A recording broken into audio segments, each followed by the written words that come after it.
नाजरीन आदाब, इस्तकबाल है माइनॉरिटी रिपोर्ट के साथ। मैं हूं अबू हुरैरा। नाजरीन, यूपी असेंबली इंतखाबात के 7 मरहलों में से 4 मरहले मुकम्मल हो चुके हैं और अब 3 मरहले और बाकी बचे हैं। 10 मार्च को इंतखाबात के नतायज आएंगे, लेकिन अवाम में अभी से नतायज को लेकर तजस्सुस है कि कौन जीत रहा है और कौन हार रहा है, किस पार्टी को कितनी सीट मिल रही है और कौन उम्मीदवार कितनी बड़ी जीत हासिल करेगा। क्या सरकार बदल रही है या सरकार बनने का रुख आखिर क्या होगा, और इन सबसे अहम यह कि यूपी के इंतखाबात में अक़लियतों और खासकर मुस्लिम वोटर्स का किरदार या इनकी अहमियत क्या है।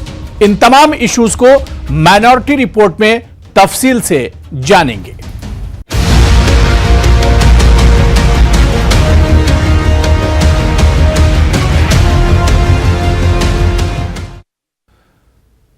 नाज़रीन, यूपी असेंबली इंतखाबात पर सबकी निगाहें टिकी हुई हैं, जहां 4 मरहले मुकम्मल हो चुके हैं और अब बारी 5वें मरहले की है। यानी यूपी असेंबली इंतखाबात अब आधे से ज्यादा सीटों पर मुकम्मल हो चुका है और बाकी मरहलों को यहां से कैसे देखा जाए या आने वाला 5वां मरहला किस पार्टी के लिए कितना अहम है।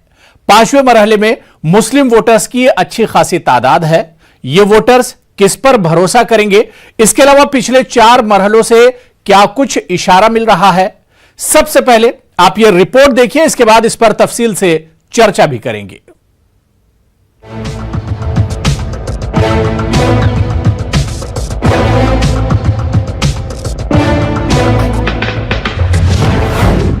चार मरहले मुकम्मल, 5वें पर सबकी नजर।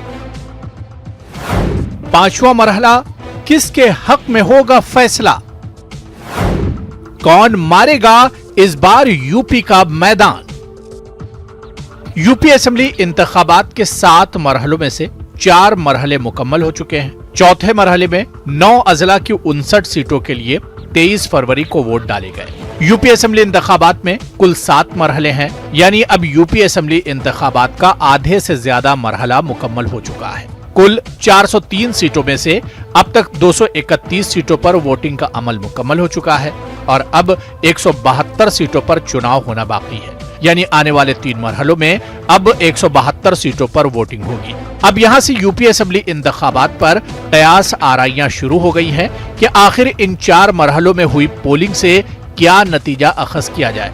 खास तौर पर इसकी चर्चा ज्यादा हो रही है कि मुस्लिम अक्सरती इलाकों में वोटिंग का रुझान क्या रहा, या यादव बेल्ट में समाजवादी पार्टी की कारकर्दगी कैसी रही, यहां से किस पार्टी को कितनी सीटें मिलने की उम्मीद है, कितने वोट डाले गए।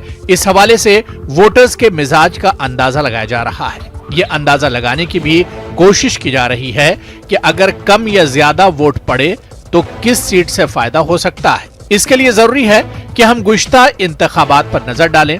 2017 के इंतखाबी नताइज देखें तो 23 फरवरी को जिन 59 सीटों पर वोटिंग हुई, वहां बीजेपी ने 50 सीटें जीती थीं, समाजवादी पार्टी ने 4 और कांग्रेस ने 2 सीटें जीती थीं। लेकिन इस मर्तबा तस्वीर काफी बदल चुकी है।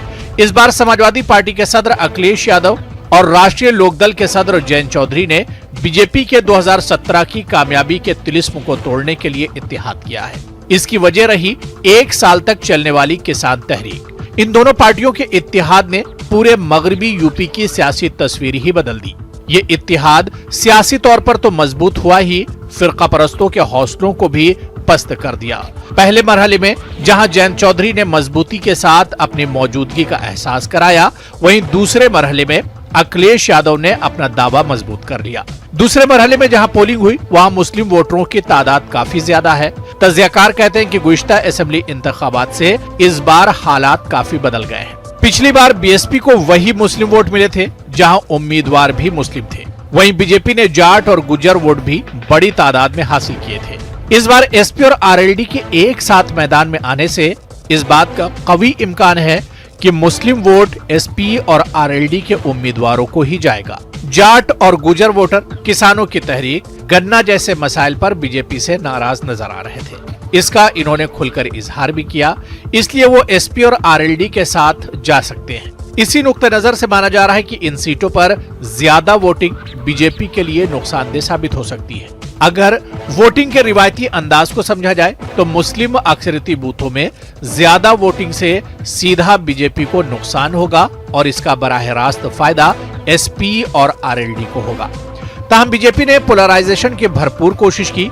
यहां तक कि बीजेपी के आला क़यादत योगी आदित्यनाथ के साथ वज़ीर आज़म नरेंद्र मोदी और अमित शाह ने भी अपने बयानात और तकरीरों को हिंदू मुस्लिम तक ही महदूद रखा। इसके बावजूद ऐसा नजर आ रहा है कि बीजेपी अपने राष्ट्रवाद के नाम पर हिंदू वोटों को मुत्तहिद करने में नाकाम रही। अभी यूपी में 3 मरहलों की पोलिंग बाकी है। 27 फरवरी को 5वें मरहले के तहत वोट डाले जाएंगे। कुल 61 असेंबली सीटों पर वोटर्स अपने हक रायदही का इस्तेमाल करेंगे। 5वें मरहले में शरावस्ती, बहराइच, बाराबंकी, गोंडा, अयोध्या, अमेठी, सुल्तानपुर, प्रतापगढ़, कौशाम्बी, चित्रकूट, प्रयागराज अजला शामिल हैं। साल 2017 में इन 61 सीटों पर बीजेपी की कारकर्दगी शानदार रही थी। बीजेपी 61 में से 47 सीट जीती थी, जबकि समाजवादी पार्टी को 5 सीटें मिली थी। यूपी के इन अजला में रोजगार बड़ा मसला है। इन अजला से लोग काम और रोजगार के लिए बड़ी तादाद में मुल्क के बड़े शहरों का रुख करते हैं। इसके अलावा इन अजला में अयोध्या भी शामिल है, जिस पर बीजेपी हमेशा सियासत करती रही है।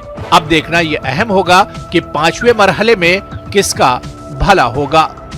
Bureau report, news 18 Urdu. तो यूपी असेंबली इंतखाबात के 4 मरहले मुकम्मल हो चुके हैं और अब बारी 5वें मरहले की है। जी हां, 5वां मरहला किस पार्टी के लिए कितना अहम होगा, या पीछे जो 4 मरहले गुजर चुके हैं, इन 4 मरहलों की वोटिंग जो पैटर्न है, वोटिंग जो फीसद है, आवाम का जो रुझान है, वोटर्स का जो जोशो खरोश है, इससे आखिर क्या कुछ इशारा मिलता है और 5वां मरहला किसके लिए कितना ज्यादा अहम होगा। इन्हीं तमाम इश्यूज पर बातचीत करने के लिए मेरे साथ बहुत खास मेहमान, सीनियर सहाफी, यूपी की सियासत पर बहुत अच्छी पकड़ रखने वाले जैद अहमद फारूकी साहब लखनऊ से हमारे साथ जुड़े हुए हैं। जैद अहमद फारूकी साहब, सर आपका बहुत इस्तकबाल है न्यूज़ 18 उर्दू में। बहुत बहुत शुक्रिया जी जैद अहमद फारूकी साहब, 4 मरहले यूपी इंतखाबात के मुकम्मल हो चुके हैं और अब बारी 5वें मरहले की है। यानी यूं कहा जाए कि आधे से ज्यादा जो इंतखाबात हैं, यूपी इंतखाबात, वो एक तरह से मुकम्मल हो चुके हैं। इन 4 मरहलों से क्या कुछ इशारा मिल रहा है अभी तक? जो वोटर्स का जोशो खरोश है, वोटिंग फीसद, वोटिंग पैटर्न, क्या कुछ बताता है सर? मैं सबसे पहले अब रैना भाई आपसे बात करूं कि ये नताइज जो आएंगे, जो वोटिंग हुई है, तो सबसे पहले उत्तर प्रदेश की आवाम को आपके टेलीविजन चैनल के जरिए मैं मुबारकबाद दूंगा कि किसी भी तरह का फिरका परस्ती का जो खेल उत्तर प्रदेश में खेले जाने की योजना थी पॉलिटिकल पार्टियों की, आवाम ने उसको रिजेक्ट कर दिया है। जी। अब हम बात करते हैं वोटिंग की। पहला, दूसरा, तीसरा और चौथे मरहले की वोटिंग हो चुकी है जी। मुसलमानों ने, बाकायदा माइनॉरिटी ने तो उत्तर प्रदेश के इस बार दिमाग से वोटिंग है और वो समाजवादी पार्टी की तरफ लामबंद हो गया है कि आगे बना रहेगा, ऐसा नहीं। बिल्कुल। यानी आपका ये मानना है कि अभी तक जो वोटिंग हुई है वो बहुत शानदार हुई है, लेकिन अब आगे अभी भी 3 मरहले हैं। यानी फारूकी साहब, अगर ये कहा जाए कि एक तरफा ये इंतखाबात हुए हैं, ये भी एक तरह से अभी मुनासिब नहीं होंगे, क्योंकि तस्वीर अभी बहुत हद तक साफ नहीं हुई है, अभी 3 मरहले बाकी हैं। मैं किसी भी पॉलिटिकल पार्टी की हुकूमत बनने जा रही ऐसा दावा नहीं कर रहा हूं। जी। मेरा मानना है कि उत्तर प्रदेश की असेंबली में जो पार्टी वाइज बदलाव होगा और लोगों ने बहुत ज्यादा निकलकर वोटिंग की है। और ये जो 3 मरहले बाकी है, इसमें जो 5वां मरहला है, इसमें तो बीजेपी और समाजवादी पार्टी की लड़ाई है। 6वें और 7वें मरहले में समाजवादी पार्टी नंबर 1 की पार्टी बनी। जी।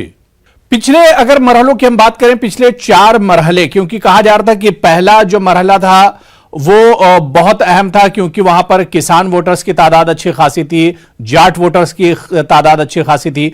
दूसरे मरहले में मुस्लिम फैक्टर बहुत इंपॉर्टेंट था। इसी तरह से जब तीसरे फैक्टर में आते हैं, वहां पर भी जाट और गुज्जर वोटर बहुत अहमियत के हामिल हो जाते हैं। और चौथा मरहला जो अभी खत्म हुआ है, इसमें कहा जा रहा है कि यादव फैक्टर बहुत इंपॉर्टेंट रहा इसमें। तो इन तमाम फैक्टर को अगर देखा जाए तो अभी तक क्या कुछ इशारा मिल रहा है, आपका तजुर्बा क्या कुछ कह रहा है? नहीं, समाजवादी पार्टी ने लोगों के, आवाम के यकीन को जीता है और आवाम ने भारतीय जनता पार्टी को रिजेक्ट किया है। समाजवादी पार्टी के पक्ष में वोटिंग अच्छी की है। ये तीसरे मरहले में यादव बेल्ट आ रही थी, चौथे में तो भी लखनऊ से और बांदा तक वोटिंग हुई है जी। पांचवें मरहले में गोरखपुर से प्रतापगढ़ तक होना है। क्योंकि लखनऊ से फारूकी साहब आपका ताल्लुक है, अवध के इस पूरे इलाके की बात करें जहां पर चौथे मरहले के तहत वोटिंग हुई है, यहां पर जो वोटिंग पैटर्न है, क्या आपको लगता है 2017 के मुकाबले में यहां पर वोटिंग फीसद में कुछ बढ़ोतरी हुई है? अगर वोटिंग फीसद बढ़ा है तो इसके क्या माने निकाले जाएं, और 2017 के मुकाबले में अगर वोटिंग फीसद घटा है, कमी उसमें आई है, तो इसके क्या माने निकाले जाएं? ठीक है, 2017 की जो वोटिंग परसेंटेज है और जो 2022 की वोटिंग परसेंटेज है, 22 में उन बूथों में वोटिंग परसेंटेज ज्यादा हुई है जो हुकूमत से परेशान लोग रहे हैं जी। उन बूथों में वोटिंग कम हुई है जो हुकूमत के एलाई रहे हैं। इस बार मैंने देखा है कि यहाँ का जो व्यापारी तबका है उसने वोटिंग में नहीं ली है। एक फैक्टर को फारूकी साहब कैसे देखते हैं, मायावती और बीएसपी का जो फैक्टर है, क्योंकि इस बार मायावती ने मुस्लिम उम्मीदवार काफी ज्यादा उतारे हैं, एमआईएम भी इस बार, बहुजन समाज पार्टी ने मुसलमानों को टिकट बहुत ज्यादा दिए हैं और जी जी 37 से 38 टिकट ऐसे हैं जहां समाजवादी पार्टी और बहुजन समाज पार्टी दोनों ने मुस्लिम कैंडिडेट उतार दिए हैं जी। वहां उन सीटों के बारे में जो है ये अनुमान लगाया जा रहा था कि सब मुसलमान बढ़ जाएगा, लेकिन जो खबरें मुझे मिल रही हैं, जो आ रही हैं, जो ग्राउंड रिपोर्ट आ रही है, मुसलमानों ने इस बार कैंडिडेट को वोट नहीं दिया है, इस बार उन्होंने पार्टी को वोट दिया है और दिमाग से वोटिंग की है। नहीं, ओवैसी फैक्टर को भी अगर हम इसमें जोड़ लेते हैं, क्योंकि बीएसपी के जो मुस्लिम उम्मीदवार हैं उनकी हम बात करते हैं, तो दूसरी तरफ ओवैसी फैक्टर 2017 में भी ओवैसी के एमआईएम मैदान में थी, लेकिन इतनी मजबूती से ओवैसी साहब नहीं लड़े थे। देखिए, उत्तर प्रदेश के मुसलमान ओवैसी साहब की इज्जत करते हैं और उनका एहतराम करते हैं, उनको बुरा भला नहीं कहते हैं। बीजेपी का एजेंट कहने वाले कम हैं, लेकिन वो उनको इस बार वोट नहीं दे रहा है। क्या आपको फारूकी साहब नहीं लग रहा है कि बीएसपी, समाजवादी पार्टी, इसके अलावा एमआईएम, फिर कांग्रेस भी इस बार मजबूती से लड़ रही है? प्रियंका गांधी ने बहुत मेहनत की है और जमीन पर उनका काम एक तरह से दिखा भी।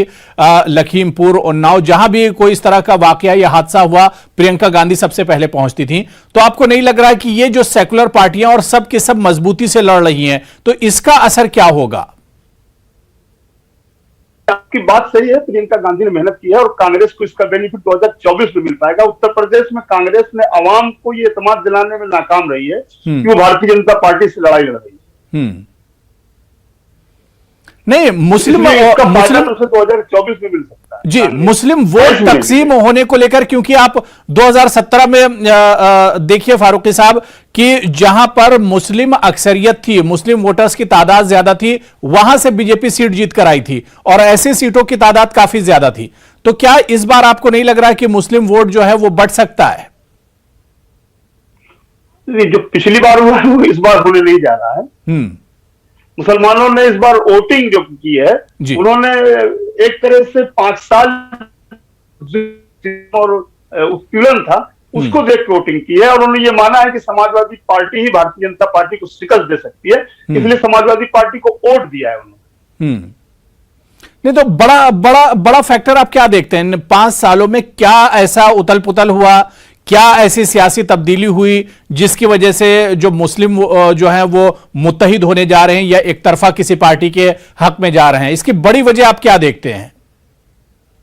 देखिए, मुसलमान और मुसलमानों के साथ है अन्य जो एमबीसी है उत्तर प्रदेश का, वो भारतीय जनता पार्टी को उसने वोट दिया था और मुसलमान तो खैर सपा और बसपा कांग्रेस में ही था। तो उसने 5 सालों में इधर जो उत्तर प्रदेश में योगी आदित्यनाथ जी की गवर्नमेंट थी, उसने सीए एनआरसी के मूवमेंट से लेकर के, जिस तरह से यूएपीए के मुकदमों से लेकर के एक्टिविस्ट तक को, पॉलिटिशियनों को जो उनका उत्पीड़न था, उस सब ने उसको यूनाइट कर दिया है।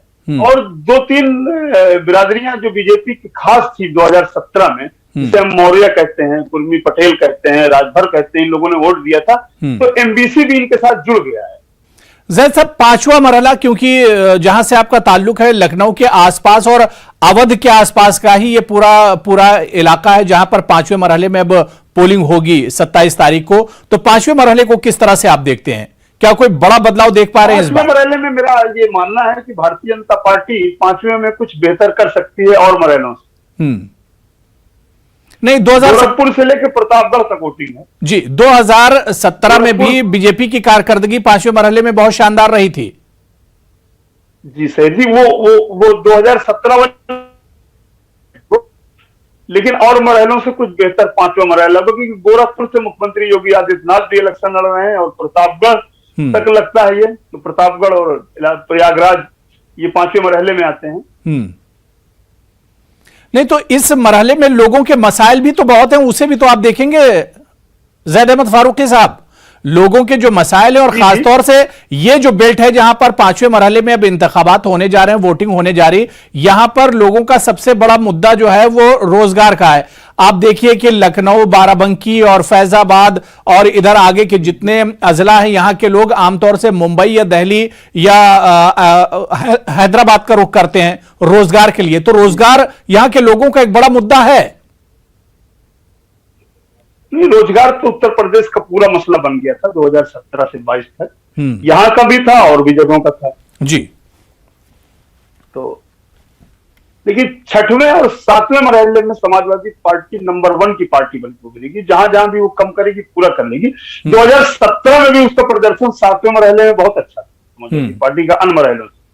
नहीं, तो पांचवें मरहले को अगर देखा जाए तो आपको नहीं लग रहा कि यहां से कुछ उलटफेर हो सकता है? क्योंकि अभी तक जो तज्जियाकार हैं, जो जानकार हैं, वो कहते हैं कि समाजवादी पार्टी या उसकी इत्तेहादी पार्टी अभी तक 4 मरहलों में अच्छी कारकर्दगी उसकी रही है, लेकिन क्या यहां से आपको नहीं लगता है कि एक टर्निंग पॉइंट होगा? पांचवा मरहला तमाम पार्टियों के लिए बहुत अहम होने जा रहा है। नहीं, पांचवें मरहले में असल में कांग्रेस भी कुछ करेगी। कांग्रेस के लिए भी करने के लिए कुछ है, उसकी वहां से असेंबली सीट थी पांचवें मरहले में। और प्रतापगढ़ में एक पॉलिटिकल पार्टी नई वहां पर फॉर्म हुई है जनसत्ता दल के नाम से, तो ये सब लोगों के लिए कुछ ना कुछ करने को होगा। लेकिन भारतीय जनता पार्टी इन और जो मरहले हो चुके हैं वहां पिछड़ती नजर आती है, यहाँ कुछ बेहतर कर सकती है वो अन्य मरहलों से। बिल्कुल, यानी कुल मिलाकर ये कहा जाए कि अभी एक तरफा नतायज किसी के हक में जाते नहीं दिख रहे हैं। हालांकि ज़ैद साहब, नतायज जो आने हैं और दूध का दूध और पानी का पानी जो होगा, आवाम का फैसला क्या कुछ है, ये तो 10 मार्च को ही पता चलेगा। लेकिन एक अंदाजा और अभी तक क्या कुछ इशारा मिल रहा है, इस पर हम लोग बात कर रहे थे कि अभी तक वोटरों का रुझान क्या कुछ रहा है। बहुत अच्छी बातचीत हुई, बड़ा अच्छा तज्जिया आपने किया। ज़ैद अहमद फारूकी साहब, हमारे साथ जुड़ने के लिए और अपना कीमती वक्त देने के लिए बहुत बहुत शुक्रिया ज़ैद साहब। तो नाज़रीन, जाहिर सी बात है कि यूपी असेंबली इंतखाबात के 4 मरहले मुकम्मल हो चुके हैं और अब बारी 5वें मरहले की है। और यहां से आधे से ज्यादा यूपी असेंबली इंतखाबात मुकम्मल हो चुके हैं और आधे से कम सीटों पर अब एक तरह से इंतखाबात बचे हैं। न्यूज 18 उर्दू बार बार यही अपील करता है अपने नाज़रीन से, और खासतौर से जिस हल्के में पोलिंग होनी है, 5वें मरहले में जहां पर वोटिंग होनी है, उस मरहले उन हलकों से और उन सीटों से अगर आप आते हैं तो अपने वोट का इस्तेमाल आप जरूर कीजिए, क्योंकि आपका एक वोट बहुत कीमती है और अपने वोट की कीमत आप जानिए। 2017 में 5वें मरहले का जो नतीजा था वो क्या कुछ रहा था, और इसके अलावा 2017 के आदादोशुमार किस पार्टी के लिए क्या कुछ रहे थे, यही तमाम आदादोशुमार जानने के लिए सीधे हम रुख करेंगे मैजिक वॉल का। तो यूपी असेंबली इंतखाबात में 4 मरहले मुकम्मल हो चुके हैं और अब बारी है 5वें मरहले की। 2017 में क्या कुछ आंकड़े रहे थे, क्या कुछ आदादोशुमार थे और क्या कुछ नतायज आए थे, मैजिक वॉल पर इस वक्त मैं मौजूद हूं। 2017 के जो आदादोशुमार थे, जो नतायज थे, वो मैजिक वॉल के जरिए हम समझने की कोशिश करेंगे। और इसके अलावा क्या कुछ अहम फैक्टर थे 2017 या 2022 में, और 2017 से 2022 के बीच में जो सियासी उतार चढ़ाव हुआ है, उसको लेकर कौन से अहम फैक्टर हो सकते हैं, उन पर भी हम बात करेंगे। बहुत जल्दी 2017 के जो नतीजे थे उसके बारे में बताएंगे, और इसके अलावा हम आपको बताएंगे कि 5वां मरहला 2017 में किस किस तरह का रहा था और उसके नतीजे कैसे रहे थे। चलिए बहुत जल्दी, क्योंकि अब 5वें मरहले की बारी है, तो हम 5वें मरहले के बारे में आपको समझा देते हैं। सबसे पहले बात हम 5वें मरहले की करते हैं, जहां पर अब 27 तारीख को वोट डाले जाएंगे। जी हाँ, 5वां मरहला 2017 में कुछ इस तरह के नतीजे आए थे। बीजेपी 61 में से 47 सीट जीत कर आई थी। जी हाँ, एक तरफा बीजेपी ने तकरीबन क्लीन स्वीप किया था 5वें मरहले में। 61 सीटों में से बीजेपी 47 सीट जीत कर आई थी और उसका वोट शेयर 37% से ज्यादा रहा था। इसी तरह से समाजवादी पार्टी की बात करें तो समाजवादी पार्टी के खाते में 5 सीटें गई थी, अदर्स के खाते में 5 सीटें गई थी और बीएसपी 3 सीटें जीत पाई थी।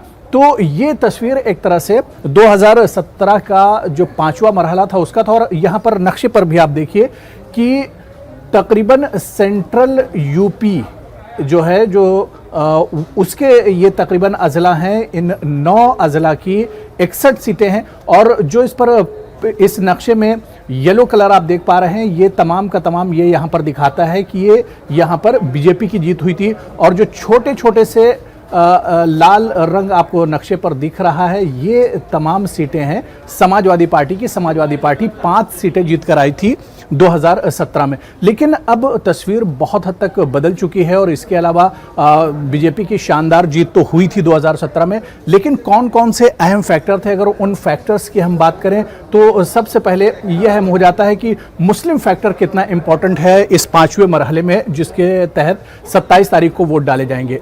जी हाँ, अगर मुस्लिम फैक्टर की हम बात करते हैं और 2017 की बात करते हैं तो ये तस्वीर आपके सामने है, ये तमाम आदादोशुमार आपके सामने हैं। 22 ऐसी सीटें हैं 61 सीटों में से जो मुस्लिम अक्सरियती तादाद है, यहाँ पर अक्सरियत में है, मुस्लिम वोटर्स की तादाद ज़्यादा है। और इन 22 सीटों में से आप देखिए बीजेपी 18 सीट जीत कर आई थी, यानी एक तरफा बीजेपी की जीत हुई थी। 22 सीटों में से 18 सीटों पर बीजेपी जीत कर आई थी और उसका वोट शेयर जो था वो 41% से ज्यादा था। इसके अलावा समाजवादी पार्टी के खाते में 3 सीटें हैं, बीएसपी के खाते में 1 और कांग्रेस के खाते में 1 भी सीट नहीं आई थी। तो जो मुस्लिम अक्सरियती वोटर्स या मुस्लिम अक्सरियती जो सीटें थी, जो हल्के थे, वहां पर भी बीजेपी की शानदार जीत हुई थी 5वें मरहले में। तो ये तो एक तरह से मुस्लिम फैक्टर हुआ जहां पर बीजेपी का दबदबा एक तरह से 2017 में रहा था। लेकिन इसके अलावा अगर हम बात करें एक दो फैक्टर की और बात करें, दलित फैक्टर की अगर हम बात करते हैं तो 2017 में दलित फैक्टर क्या कुछ रहा था। जी हाँ, दलित फैक्टर भी अब आपके सामने है और दलित फैक्टर के जो नतीजे आए थे, कितना अहम रहा था 2017 में, वो भी आपके सामने है। 61 सीटों में से 36 सीटें ऐसी हैं जहां पर दलित वोटर्स का एक तरह से दबदबा है और उन 36 सीटों में से 28 सीटें बीजेपी जीतकर आई थी। यानी एक तरह से जहां पर दलित वोटर्स का दबदबा है वहां पर बीजेपी ने क्लीन स्वीप किया था।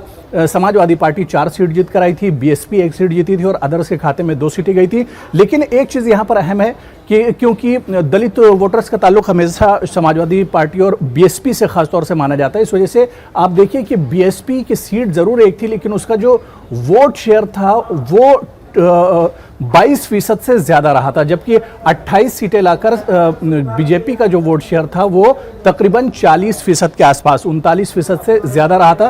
तो ये वोट शेयर, क्या इसमें कोई उलटफेर इस बार देखने को मिलेगा, ये भी देखना बहुत अहम होगा। तो दलित फैक्टर पर हमने बात की और मुस्लिम फैक्टर पर हमने बात की। और इसके अलावा अगर हम बात करें, कुल मिलाकर 5वां जो मरहला है ये एक तरह से बहुत अहम होने वाला है, क्योंकि अब यहाँ से तकरीबन यूपी के जो इंतखाबात हैं वो अपने आधे मरहले पर पहुँच चुके हैं। अब यहाँ से जो पार्टियाँ बढ़त बनाएंगी, जो पार्टियां यहाँ से रफ्तार बनाएंगी, उन्हीं के हक में एक तरह से नतीजे जाते हुए नजर आएंगे। हालांकि 10 मार्च को नतीजे आना है और 10 मार्च को ही दूध का दूध और पानी का पानी होगा कि किसके दावों में कितना दम है या आवाम ने किसके ऊपर कितना भरोसा किया है। लेकिन इतना जरूर है कि क्या 2017 की जो तस्वीर है वो 2022 में आकर बदलेगी। जो सियासी उतार चढ़ाव हैं, क्या इसका कुछ फर्क पड़ेगा। कई ऐसे फैक्टर हैं जिनमें बदलाव आया है, चाहे किसान फैक्टर की बात करें, बेरोजगारी की बात करें या इसके अलावा महंगाई की बात करें। तो अब देखना ये बहुत अहम होगा कि क्या 2022 की जो तस्वीर होगी वो 2017 से मुख्तलिफ होगी। तो 27 तारीख को 61 सीटों पर वोट डाले जाएंगे और न्यूज़ 18 उर्दू बार बार अपने नाजरीन से यही अपील करता है, जहां पर जिन हलकों में 27 तारीख को वोट पड़ेंगे, आप वोट करने ज़रूर जाएं। आपका वोट बहुत कीमती है, अपने वोट की ताकत समझिए। आपका एक वोट अच्छे उम्मीदवार को जीत दिला सकता है और आपका एक वोट जमहूरियत को मजबूत कर सकता है। तो चलिए नाजरीन, माइनॉरिटी रिपोर्ट में आज फिलहाल इतना ही। मुझे और पूरी टीम को इजाजत दीजिए। आदाब।